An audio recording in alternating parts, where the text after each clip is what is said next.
ನಮಸ್ಕಾರ ಸ್ನೇಹಿತರೆ. ಮಹಾರಾಷ್ಟ್ರದಲ್ಲಿ ಕಾಂಗ್ರೆಸ್ ಮೈತ್ರಿಕೂಟದ ಗುಂಪಿಗೆ ಬಹಳ ಕೆಟ್ಟ ಸುದ್ದಿ ಇದು. ನಿಮಗೆಲ್ಲ ಗೊತ್ತಿದೆ, ಸ್ಥಳೀಯ ಸಂಸ್ಥೆ ಚುನಾವಣೆ ನಡೆದಿತ್ತು. 288 ಸೀಟ್ಗಳಿಗೆ ವಿವಿಧ ಪುರಸಭೆ, ನಗರಸಭೆ, ನಗರ ಪಾಲಿಕೆಗಳ ಒಟ್ಟು 288 ಸೀಟ್ಗಳಿಗೆ ಎಲೆಕ್ಷನ್ ನಡೆದಿತ್ತು. ಇಂಡಿ ಮೈತ್ರಿಕೂಟದ ಶರದ್ ಪವಾರ್ರ ಎನ್ಸಿಪಿ, ಕಾಂಗ್ರೆಸ್ ಪಕ್ಷ, ಉದ್ಧವ್ ಠಾಕ್ರೆ ಅವರ ಶಿವಸೇನೆ ಮೂರು ಪಕ್ಷಗಳಿಗೆ ಹೀನಾಯ ಸೋಲಾಗಿರುವುದು. ಈ ಮೂರು ಪಕ್ಷಗಳ ಒಟ್ಟು ಸೀಟ್ಗಳನ್ನು ಸೇರಿಸಿದ್ರು ಏಕನಾಥ್ ಶಿಂದೆ ಒಬ್ರು ಪಡೆದಿರುವ ಸೀಟ್ಗಳ ಸಂಖ್ಯೆಗೆ ಸಮ ಆಗಲ್ಲ. ಅಂತಹ ಕೆಳಮಟ್ಟದ ಪರ್ಫಾರ್ಮೆನ್ಸ್ ಮಾಡಿರೋದು ಬಿಜೆಪಿ ನೇತೃತ್ವದ ಮಹಾಯುತಿ ಘಟಬಂಧನ್ ಮೈತ್ರಿಕೂಟ. ಮಹಾರಾಷ್ಟ್ರದ ಈ ಸ್ಥಳೀಯ ಸಂಸ್ಥೆ ಚುನಾವಣೆಯನ್ನ ಕ್ಲೀನ್ ಸ್ವೀಪ್ ಮಾಡಿದೆ. ಇದು ಕೇವಲ ಬಿರುಗಾಳಿ ಅಲ್ಲ, ಸುನಾಮಿ. ಲೋಕಸಭಾ ಎಲೆಕ್ಷನ್ ನಂತರ ಮಹಾರಾಷ್ಟ್ರದಲ್ಲಿ ಇಂಡಿ ಮೈತ್ರಿಕೂಟ ಜಾಸ್ತಿ ಸೀಟ್ ಗೆದ್ದಿತ್ತು. ಪದೇ ಪದೇ ಅವ್ರು ಹೇಳ್ತಾ ಬಂದಿದ್ದೇನು, ಇನ್ನು ಮುಂದೆ ಮಹಾರಾಷ್ಟ್ರದಲ್ಲಿ ಬಿಜೆಪಿ ಕತೆ ಮುಗೀತು. ಕೆಲವೇ ತಿಂಗಳುಗಳ ನಂತರ ಆದ ಮಹಾರಾಷ್ಟ್ರ ವಿಧಾನಸಭೆಯಲ್ಲಿ ಅಧಿಕೃತ ವಿರೋಧ ಪಕ್ಷದ ಸ್ಥಾನಕ್ಕೆ ಬೇಕಾದಷ್ಟು ಸೀಟ್ಗಳನ್ನು ಗೆಲ್ಲೋದಕ್ಕಾಗಲಿಲ್ಲ ಇಂಡಿ ಮೈತ್ರಿಕೂಟದ ಅಂಗಪಕ್ಷಗಳಿಗೆ.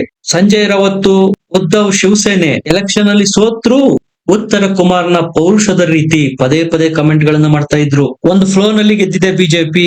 ಮೋದಿ ಸರ್ಕಾರ ಆಗ ಬಿದ್ದು ಬಿಡುತ್ತೆ, ಈಗ ಬಿದ್ದು ಬಿಡುತ್ತೆ. ಲೋಕಸಭಾ ಚುನಾವಣೆಯಲ್ಲಿ ನಮ್ಗೆ ಸೀಟ್ ಜಾಸ್ತಿ ಬಂದಿರೋದು, ನೋಡ್ತಾ ಇರಿ, ಇಷ್ಟರಲ್ಲೇ ಆಗಿನ ಶಿಂದೆ ಸರ್ಕಾರ ಬೀಳುತ್ತೆ. ಇವರ ಎಲ್ಲ ಊಹಾಪೋಹಗಳು ವಿಧಾನಸಭಾ ಎಲೆಕ್ಷನ್ ಅಲ್ಲಿ ಧರಾಶಾಹಿ ಆಯ್ತು. ಈಗ ಸ್ಥಳೀಯ ಸಂಸ್ಥೆ ಎಲೆಕ್ಷನ್ ನಲ್ಲೂ ಕಂಪ್ಲೀಟ್ ವಾಶೌಟ್ ಆಗಿದೆ ಇಂಡಿ ಮೈತ್ರಿಕೂಟ. ಇದ್ದ ಅಲ್ಪ ಸ್ವಲ್ಪ ಸೀಟ್ಗಳನ್ನು ಕಿತ್ಕೊಂಡು ಕಳಿಸಿದ್ದಾರೆ ಮಹಾರಾಷ್ಟ್ರದ ಜನ. 288 ಸೀಟ್ಗಳಲ್ಲಿ 218 ಸೀಟ್ಗಳನ್ನ ಎನ್ಡಿಎ ಮೈತ್ರಿಕೂಟ ಗೆದ್ದಿರೋದು. ಎಪ್ಸ್ಟೀನ್ ಫೈಲ್ ಇಟ್ಕೊಂಡು ಕಾಂಗ್ರೆಸ್ನವರು ಮತ್ತು ಸಂಜಯ್ ರಾವತ್ ಮೋದಿಯನ್ನ ಅಧಿಕಾರದಿಂದ ಇಳಿಸೋದಕ್ಕೆ ಕೊಟ್ಟಿದ್ರು. ಡಿಸೆಂಬರ್ 19ನೇ ತಾರೀಕು ಭಾರತದ ರಾಜಕೀಯದಲ್ಲಿ ಸುನಾಮಿ ಹೇಳುತ್ತೆ, ಬಿರುಗಾಳಿ ಹೇಳುತ್ತೆ. ಮೋದಿ ಅಧಿಕಾರದಿಂದ ಇಳಿತಾರೆ, ಮಹಾರಾಷ್ಟ್ರದ ನಾಯಕನಿಗೆ ಪ್ರಧಾನಿ ಪಟ್ಟ ಸಿಗುತ್ತೆ. ಯಾಕಂದ್ರೆ ಎಪ್ಸ್ಟೀನ್ ಫೈಲ್ ರಿಲೀಸ್ ಆಗಿದೆ, ಅದರಲ್ಲಿ ಮೋದಿ ಹೆಸರು ಬರುತ್ತೆ, ಮೋದಿಯ ಫೋಟೋಗಳು ಬರುತ್ತೆ, ಪ್ರಧಾನಿ ಹುದ್ದೆಗೆ ರಾಜೀನಾಮೆ ಕೊಡ್ಬೇಕಾಗತ್ತೆ. ಈ ರೀತಿ ಇಲ್ಲದ ಅಂತೆ ಕಂತೆಗಳ ಸೃಷ್ಟಿಯಲ್ಲಿ ಮುಳುಗಿದ್ರು. ಇವರು ಕೊಟ್ಟಿದ್ದು ಡೆಡ್ ಲೈನ್ 19, ಇವತ್ತೆಷ್ಟು ಡೇಟು 23. ಇತ್ತ ಸರ್ಕಾರ, ಈತ ಸಂಜಯ್ ರಾವತ್ ಪಡಪೋಲೆ ಮೋದಿಯನ್ನ ಬಿಜೆಪಿಯನ್ನ ಅಧಿಕಾರದಿಂದ ಇಳಿಸೋದಿರ್ಲಿ, ಆತನ ಉದ್ಧವ್ ಸೇನೆಯನ್ನೇ ಮಹಾರಾಷ್ಟ್ರದ ಜನ ಮಹಾರಾಷ್ಟ್ರದಲ್ಲಿ ಗುಡಿಸಿ ಗುಂಡಾಂತರ ಮಾಡಾಕಿದ್ದಾರೆ. ದಿನಂಪ್ರತಿ ಅದ್ ಯಾವ ಮುಖ ಹಿಡ್ಕೊಂಡು ಮೀಡಿಯಾದ ಮುಂದೆ ಬಂದು ಮಾತಾಡ್ತಾರೋ. ಏನಾದ್ರೂ ಅಲ್ಪ ಸ್ವಲ್ಪ ಸಾಧನೆ ಮಾಡಿದ್ರಪ್ಪ. ಸರಣಿಯಲ್ಲಿ ಎಲೆಕ್ಷನ್ ಗಳನ್ನು ಸೋತ್ರು ಉತ್ತರ ಕುಮಾರ್ನ ಪೌರುಷ. ಮರಾಠಿ ಹೆಸರಲ್ಲಿ ಅಮಾಯಕ ಹೊರ ರಾಜ್ಯದವರ ಮೇಲೆ ದೌರ್ಜನ್ಯ, ದಬ್ಬಾಳಿಕೆ ಮಾಡೋದು. ಮರಾಠಿ ಪಾಲಿಟಿಕ್ಸ್ ಮಾಡ್ತಾ ಇದ್ದ ರಾಜ್ ಠಾಕ್ರೆಗೆ ಎಷ್ಟು ಸೀಟ್ ಬಂದಿದೆ ಗೊತ್ತಾ? 0 ಅಂಡ. ಲೋಕಸಭೆನಲ್ಲಂತೂ ಇವರ ಹಣೆ ಬರಕ್ಕೆ ಗೆಲ್ಲೋಕಾಗ್ಲಿಲ್ಲ, ವಿಧಾನಸಭೆನೂ ಗೆಲ್ಲಕ್ಕಾಗ್ಲಿಲ್ಲ. ಅಟ್ಲೀಸ್ಟ್ ಸ್ಥಳೀಯ ಸಂಸ್ಥೆ ಚುನಾವಣೆನಲ್ಲಾದ್ರೂ 1-2 ಸೀಟನ್ನಾದ್ರೂ ಗೆಲ್ಲಬಹುದಾ? ತಮ್ಮ ರಾಜಕೀಯ ಬೇಳೆ ಬೇಯಿಸ್ಕೊಳ್ಳೋದಕ್ಕೆ ಮರಾಠಿ ಅಸ್ಮಿತೆ, ಮರಾಠಿ ಭಾಷೆಯನ್ನು ಬಳಸಿಕೊಳ್ತಾರೆ. ಇನ್ನೊಬ್ಬ ವ್ಯಕ್ತಿಯ ಹೀನಾಯ ಸೋಲು ಬಿಜೆಪಿಯವರಿಗಂತೂ ಎಷ್ಟು ಆನಂದ ಕೊಟ್ಟಿದೆ ಅಂದ್ರೆ ವರ್ಣನೆ ಮಾಡೋದಕ್ಕೂ ಸಾಧ್ಯ ಇಲ್ಲ.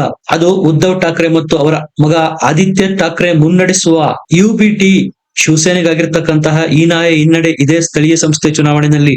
ಬಾಳಾ ಸಾಹೇಬ್ ಠಾಕ್ರೆ ಎಂತಹ ದೊಡ್ಡ ಹೆಸರು, ಅದನ್ನ ಅಪ್ಪ ಮಕ್ಕಳು ಸೇರ್ಕೊಂಡು ಗುಡಿಸಿ ಗುಂಡಾಂತರ ಮಾಡ್ಬಿಟ್ರು. ಇನ್ನೇನು ಜನವರಿನಲ್ಲಿ ಬೃಹತ್ ಮುಂಬೈ ಮಹಾನಗರ ಪಾಲಿಕೆಗೆ ಎಲೆಕ್ಷನ್ ಇದೆ. ಅದಾದ ನಂತರ ಹೇಳೋಕೆ ಹೆಸರಿಲ್ದಂತೆ ಹೋಗುತ್ತೆ ನೋಡಿ ಈ ಪಕ್ಷ. ಇವರು ಗೆಲ್ಲೋದೇ 3 ಮತ್ತೊಂದು ಸೀಟು. ಆದ್ರೂ ಶಿವಸೇನೆ, ಯುಬಿಟಿ, ಶರದ್ ಪವಾರ್ರ ಎನ್ಸಿಪಿ ಪಕ್ಷಗಳಿಗೆ ಅಹಂಕಾರಕ್ಕೇನು ಕಡಿಮೆ ಇರಲಿಲ್ಲ. ಕಾಂಗ್ರೆಸ್ ಬಿಟ್ಟಾಕಿ ಅದಾದ್ರೂ 3 ರಾಜ್ಯಗಳಲ್ಲಿ ಆಳ್ವಿಕೆಯಲ್ಲಿದೆ ರಾಷ್ಟ್ರೀಯ ಪಕ್ಷ. ಈ ಶಿವಸೇನೆ ಮತ್ತು ಎನ್ಸಿಪಿ ಶರದ್ ಪವಾರ್ರ ಪಕ್ಷಗಳು ಎಲೆಕ್ಷನ್ ನಲ್ಲಿ ಗೆಲ್ಲದೆ ಇದ್ರೂ ಹೊರ ರಾಜ್ಯದವರ ಮೇಲೆ ದೌರ್ಜನ್ಯ, ದಬ್ಬಾಳಿಕೆ ಮಾಡಿ ಗೂಂಡಾಗಿರಿ ಮಾಡೋದು. ಸಂಜಯ್ ರಾವತ್ ಅನ್ನುವ ವ್ಯಕ್ತಿಗಂತೂ ತನ್ನ ಪಕ್ಷದ ಸ್ಥಿತಿಗತಿಯ ಚಿಂತೆಗಿಂತ ಬಿಜೆಪಿ ಮತ್ತು ಎನ್ಡಿಎ ಪಕ್ಷಗಳ ಕಡೆಗೆ ಗಮನ ಜಾಸ್ತಿ ನೋಡಿ. ತನ್ನ ತಟ್ಟೆನಲ್ಲಿ ಹೆಗ್ಗಣ ಸತ್ತು ಬಿದ್ದಿದೆ, ಪಕ್ಕದ ತಟ್ಟೆನಲ್ಲಿ ಸತ್ತಿರೋ ನೊಣದ ಬಗ್ಗೆ ಚಿಂತೆ ಮಾಡೋದು. ಇವರು ಎಲೆಕ್ಷನ್ ಗೆದ್ದು ಪರ್ಫಾರ್ಮೆನ್ಸ್ ಮಾಡಿ ತೋರಿಸಿದ್ರಪ್ಪ, ಆಡೋ ಮಾತಿಗೂ ಒಂದು ಅರ್ಥ ಬರುತ್ತೆ. ಬರೀ ಒಣ ಅಹಂಕಾರ. ಇವರ ಚಡ್ಡಿನೇ ತೂತಾಗಿದೆ, ಇನ್ನೊಬ್ಬರ ಪೈಜಾಮ ನೋಡುದು. ಇಂಡಿ ಕೂಟ ಯಾಕೆ ಉದ್ಧಾರ ಆಗ್ತಾ ಇಲ್ಲಪ್ಪ ಅಂದ್ರೆ, ಇಂತಹ ಸಂಜಯ್ ರಾವತ್ ರಂತಹ ಕೆಲಸಕ್ಕೆ ಬಾರದ ಅಡ್ವೈಸರ್ಗಳು ಅಡ್ವೈಸ್ ಕೇಳದೇನೆ ಕೊಡ್ತಾ ಇರ್ತಾರಲ್ಲ, ಅವರಿಂದನೇ ಡ್ಯಾಮೇಜ್ ಆಗ್ತಾ ಇರೋದು. 288 ಕ್ಷೇತ್ರಗಳಲ್ಲಿ 218 ಕ್ಷೇತ್ರಗಳಲ್ಲಿ ಎನ್ಡಿಎ ಮೈತ್ರಿಕೂಟ ಗೆದ್ದಿದೆ. ಅದರಲ್ಲಿ ಬಿಜೆಪಿ ಒಂದೇ 127 ಸೀಟ್ ಗೆದ್ದಿರೋದು. ಶಿಂದೆ ಬಣ 54, ಅಜಿತ್ ಪವಾರ್ ಬಣ 37 ಸೀಟು. ಇಂಡಿ ಮೈತ್ರಿಕೂಟದ 3 ಪಕ್ಷಗಳನ್ನು ಸೇರಿಸಿದ್ರು ಶಿಂದೆ ಒಬ್ಬರೇ ಗೆದ್ದಿರುವ 54 ಸೀಟ್ಗಳಿಗೂ ಸಮ ಆಗಲ್ಲ. ಇಂಥವ್ರು 19ನೇ ತಾರೀಕು ಡೆಡ್ ಲೈನ್ ಕೊಡ್ತಾರೆ, ಸರ್ಕಾರ ಬೀಳುತ್ತೆ, ಮೋದಿ ಪ್ರಧಾನಿ ಆಗಿರಲ್ಲ ಅಂತಾರೆ. ಅದು ಮಹಾರಾಷ್ಟ್ರದವರು ಹೊಸ ಪ್ರಧಾನಿ ಆಗ್ತಾರೆ ಅಂತ ನಿತಿನ್ ಗಡ್ಕರಿಯನ್ನ ಮುಂದೆ ಮಾಡಿ ಆಟ ಆಡೋದಕ್ಕೆ ಪ್ರಯತ್ನ ಮಾಡಿದ್ರು. ವಿಪಕ್ಷಕ್ಕೆ ಎಷ್ಟು ಸೀಟ್ ಬಂದಿದಾವೆ ಗೊತ್ತಾ? 5, 6, 7 ಸೀಟ್ ಬಂದಿದಾವೆ. 7 ಸೀಟ್ ಗೆದ್ದಿದೆ ಎನ್ಸಿಪಿ. ಶರದ್ ಪವಾರ್ ರನ್ನ ಮಹಾರಾಷ್ಟ್ರದ ಚಾಣಕ್ಯ ಅಂತ ಕರೀತಾರೆ. ಅದ್ ಯಾವ ಚಾಣಕ್ಯ ನೀತಿ ಮಾಡಿ 7 ಸೀಟ್ ಗೆದ್ರು ನೋಡಿ. ಅಂತಹ ಚಾಣಕ್ಯ ಶರದ್ ಪವಾರ್ ಈಗ NDA ಕದ ತಟ್ತಾ ಇದ್ದಾರೆ. ಹೇಗಾದ್ರೂ ಮಾಡಿ ಎನ್ಸಿಪಿ ನ NDAಗೆ ಸೇರಿಸ್ಕೊಂಡು ಬಿಡಿ. ನನ್ನ ಮಗಳಿಗೆ ಒಂದು ಕಾಯಕಲ್ಪ ಸೃಷ್ಟಿ ಮಾಡಿ, ನಮ್ಮ ಪರಿವಾರದವರಿಗೆ ನೆಕ್ಸ್ಟ್ ಎಲೆಕ್ಷನ್ ಅಲ್ಲಿ ಟಿಕೆಟ್ ಕೊಟ್ಬಿಡಿ ಸಾಕು. ನಿಮ್ಮ ಮೈತ್ರಿಕೂಟಕ್ಕೆ ನಮ್ಮನ್ನು ಸೇರಿಸಿಕೊಂಡು ಬಿಡಿ ಅಂತ ದುಂಬಾಲು ಬಿದ್ದಿದ್ದಾರೆ ಶರದ್ ಪವಾರ್. ಇಂತಹ ದುರ್ಗತಿಗೆ ಬಂದಿರೋದು ಇಂಡಿ ಮೈತ್ರಿಕೂಟ ಮಹಾರಾಷ್ಟ್ರದಲ್ಲಿ. ಎನ್ಸಿಪಿ ಮತ್ತು ಶರದ್ ಪವಾರ್ ತಮ್ಮ ಸ್ವಂತ ಬಲದಲ್ಲಿ ಯಾವತ್ತೂ ಮಹಾರಾಷ್ಟ್ರದಲ್ಲಿ ಅಧಿಕಾರಕ್ಕೆ ಬಂದಿಲ್ಲ. ಆದ್ರೂ ಈ ವ್ಯಕ್ತಿಯನ್ನ ಮಹಾರಾಷ್ಟ್ರದ ಚಾಣಕ್ಯ ಅಂತಾರೆ. ನೋಡಿ, ವಿಧಾನಸಭೆಯಲ್ಲಿ ಒಂದು ಪಕ್ಷ ಸೋತ್ರು ಅದರ ಅಸ್ತಿತ್ವಕ್ಕೆ ಧಕ್ಕೆ ಬರಲ್ಲ. ಲೋಕಸಭೆಯಲ್ಲಿ ಒಂದು ಪಕ್ಷ ಸೋತ್ರು ಅದರ ಅಸ್ತಿತ್ವಕ್ಕೆ ಧಕ್ಕೆ ಬರಲ್ಲ. ಒಂದು ಪಕ್ಷದ ಗಡ ಯಾವಾಗ ಅಲುಗಾಡೋದಕ್ಕೆ ಶುರುವಾಗುತ್ತಪ್ಪ ಅಂದ್ರೆ ಲೋಕಲ್ ಬಾಡಿ ಎಲೆಕ್ಷನ್ ಅಲ್ಲಿ ಸೋತಾಗ.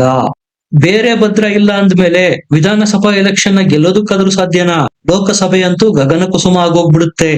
10 ವರ್ಷದ ನಂತರ ಮಹಾರಾಷ್ಟ್ರದಲ್ಲಿ ಲೋಕಲ್ ಬಾಡಿಗೆ ಎಲೆಕ್ಷನ್ ಆಗಿದ್ದು, ನಿಮ್ಮ ಪಕ್ಷಕ್ಕೆ ಬಾವುಟ ಕಟ್ಟೋರು ಸಾಮಾನ್ಯ ಕಾರ್ಯಕರ್ತರು ಸ್ಪರ್ಧೆ ಮಾಡ್ತಕ್ಕಂತ ಎಲೆಕ್ಷನ್ ಇದು. ಅವರಿಗೆ ಅಸ್ತಿತ್ವ ಇಲ್ಲ ಅಂದ್ಮೇಲೆ ನಿಮ್ಮ ಪಕ್ಷದ ಬ್ಯಾನರ್ ಬಂಟಿಂಗ್ಸ್ ಕಟ್ಟೋದಕ್ಕಾದ್ರೂ ಯಾರು ಉಳಿತಾರೆ? ಇದೇ ಪರಿಸ್ಥಿತಿ ಇಂಡಿ ಮೈತ್ರಿಕೂಟದ ಅಂಗಪಕ್ಷಗಳಿಗಾಗಿರೋದು ಈಗ ಮಹಾರಾಷ್ಟ್ರದಲ್ಲಿ. ಇನ್ನೇನು ಮುಂಬೈ ಮಹಾನಗರ ಪಾಲಿಕೆಗೆ ಎಲೆಕ್ಷನ್ ಆಗ್ತಾ ಇದೆ ನೆಕ್ಸ್ಟ್ ಮಂತ್. ನಮ್ಮ ಬೆಂಗಳೂರು ಮಹಾನಗರ ಪಾಲಿಕೆ ಯಾವ ರೀತಿ ಇದೆಯೋ ಅದೇ ರೀತಿ BMC ಎಲೆಕ್ಷನ್ಗೂ ಮುಂಚೆ ಈ ಲೋಕಲ್ ಬಾಡಿ ಎಲೆಕ್ಷನ್ ನ ಸೆಮಿಫೈನಲ್ ಅಂತ ಹೇಳಲಾಗ್ತಾ ಇತ್ತು. ಆ ಸೆಮಿಫೈನಲ್ ನಲ್ಲೇ ಇಂಡಿ ಮೈತ್ರಿಕೂಟ ಸೋತೋಗಿದೆ. ಫೈನಲ್ ನ NDA ಮೈತ್ರಿಕೂಟ ತಲುಪಿದೆ. ಉದ್ಧವ್ ಠಾಕ್ರೆ ಮತ್ತು ರಾಜ್ ಠಾಕ್ರೆ ಇಬ್ರು ಸೇರಿದ್ದಾರೆ. ನಾವಿಬ್ರು ಸೇರಿ ಮಹಾರಾಷ್ಟ್ರನ ಗೆಲ್ತೀವಿ ಅಂತ ಹೊರಟಿದ್ದಾರೆ ನೋಡಿ. ಇವರು ಪಾಲಿಟಿಕ್ಸ್ ಮಾಡೋದೆಲ್ಲ ಭಾಷೆಯ ಹೆಸರಲ್ಲಿ, ಹೊಟ್ಟೆಪಾಡಿಗಾಗಿ ಮಹಾರಾಷ್ಟ್ರದಲ್ಲಿ ಕೆಲಸ ಮಾಡೋ ಬೇರೆ ರಾಜ್ಯದವರ ಮೇಲೆ ದೌರ್ಜನ್ಯ ಮಾಡೋದು. ಇಂಡಿ ಮೈತ್ರಿಕೂಟದ ಅಂಗ ಪಕ್ಷಗಳ ಅವನತಿಯಿಂದ ಖುಷಿಯಾಗಿರೋದು ಯಾರಿಗೆ ಗೊತ್ತಾ? ಕಾಂಗ್ರೆಸ್ ಪಕ್ಷಕ್ಕೆ. ಒಳಗೆ ಖುಷಿ ಪಡ್ತಾ ಇದ್ದಾರೆ ಅವರು. ಕಾರಣ, ಸ್ಥಳೀಯ ಪಕ್ಷಗಳು ಕೈ ಚೆಲ್ಲಿದ್ರೆ ಮಾತ್ರ ಬಿಜೆಪಿಗೆ ನಾವು ನೇರ ಪೈಪೋಟಿ ಕೊಡೋದಕ್ಕೆ ಸಾಧ್ಯ. ಎಲ್ಲಿಯವರೆಗೂ ಒಂದು ರಾಜ್ಯದಲ್ಲಿ ಸ್ಥಳೀಯ ಪಕ್ಷಗಳು ಭದ್ರವಾಗಿರುತ್ತವೋ ಅಲ್ಲಿಯವರೆಗೂ ಕಾಂಗ್ರೆಸ್ ಚಿಗಿತುಕೊಳ್ಳೋದಿಕ್ಕೆ ಆಗೋದೇ ಇಲ್ಲ. ಬಿಜೆಪಿಗೆ ನೇರ ಹಣಾಹಣಿ ಕೊಡ್ಬೇಕು ಅಂದ್ರೆ ಸ್ಥಳೀಯ ಪಕ್ಷಗಳು ಖತಮ್ ಆಗ್ಬೇಕು. ಗುಜರಾತ್, ಮಧ್ಯಪ್ರದೇಶ, ರಾಜಸ್ಥಾನದಲ್ಲಾದಂತಹ ರೀತಿ 1 to 1 ಬಿಜೆಪಿ ಮತ್ತು ಕಾಂಗ್ರೆಸ್ ಆಗಬೇಕು. ಇದೇ ನೋಡಿ ಕಾಂಗ್ರೆಸ್ ಎಕ್ಸ್ಪೆಕ್ಟ್ ಮಾಡ್ತಾ ಇರೋದು. ಅದು ಆಗೋ ಎಲ್ಲ ಲಕ್ಷಣಗಳು ಮಹಾರಾಷ್ಟ್ರದಲ್ಲಿ ಕಾಣ್ತಾ ಇದ್ದಾವೆ. ಈಗ 1-on-1 ಫೈಟ್ ಕೊಡ್ತಾ ಇರೋ ಗುಜರಾತ್ ತಗೊಳ್ಳಿ. ದಶಕಗಳಿಂದ ಬಿಜೆಪಿ ಅಧಿಕಾರದಲ್ಲಿ ಜಾಂಡಾ ಹೂಡಿ ಕೂತಿದೆ. ಏನ್ ಮಾಡೋದಕ್ಕಾಯ್ತು ಕಾಂಗ್ರೆಸ್ ಕೈಯಿಂದ?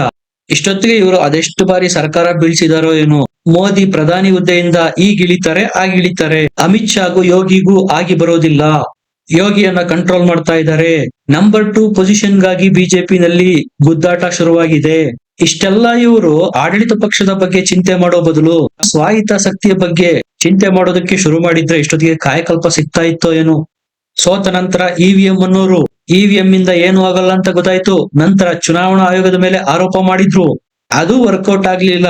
ಈಗ ವೋಟ್ ಚೋರಿ ಅನ್ನುವ ಇಲ್ಲದ ಭೂತವನ್ನು ಸೃಷ್ಟಿ ಮಾಡಿದ್ದಾರೆ. ಇದರ ಬಗ್ಗೆ ನಿಮ್ಗೆ ಏನ್ ಅನ್ಸುತ್ತೆ? ಕಮೆಂಟ್ ಮಾಡಿ, ಲೈಕ್ ಮಾಡಿ, ಚಾನಲ್ ನ ಸಬ್ಸ್ಕ್ರೈಬ್ ಮಾಡಿ. ಮತ್ತೆ ಸಿಗೋಣ. ನಮಸ್ಕಾರ.